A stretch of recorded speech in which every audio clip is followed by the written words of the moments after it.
मित्रांनो, सप्रेम नमस्कार. आपण पाहतात सन्मान न्यूज 14. नाशिक महापालिका अतिक्रमण विरोधी पथकातर्फे आनंदवली अमरधाम जवळील बेकायदेशीर बांधकामे जमीनदोस्त. नाशिक महानगरपालिका आयुक्त मनीषा खत्री आणि अतिक्रमण विरोधी पथकाच्या उपायुक्त डॉक्टर संगीता नांदुरकर यांच्या आदेशानुसार आनंदवली अमरधाम परिसरात मलनिस्सारण केंद्रासाठी आरक्षित असलेल्या जागेवरील अतिक्रमणे महानगरपालिका अतिक्रमण विरोधी पथकातर्फे जमीनदोस्त करण्यात आली.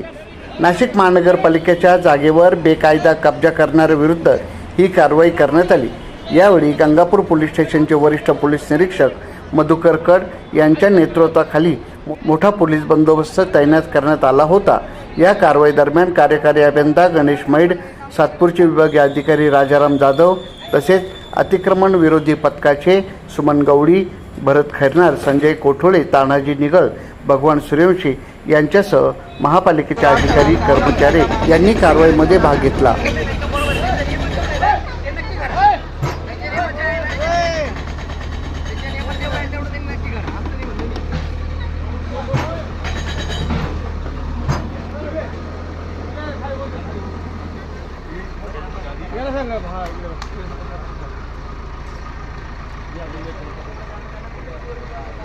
न्यूज 14 साठी कार्यकारी संपादक राकेश पवार, विशेष प्रतिनिधी आकाश बकरे यांच्यासह मी रवींद्र एरंडे, सन्मान न्यूज 14, सातपूर, नाशिक.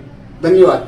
मित्रांनो, आपल्याला हे चॅनल कसं वाटलं हे अवश्य कळवा आणि आपण या चॅनलला शेअर करा, लाईक करा आणि सबस्क्राईब करा.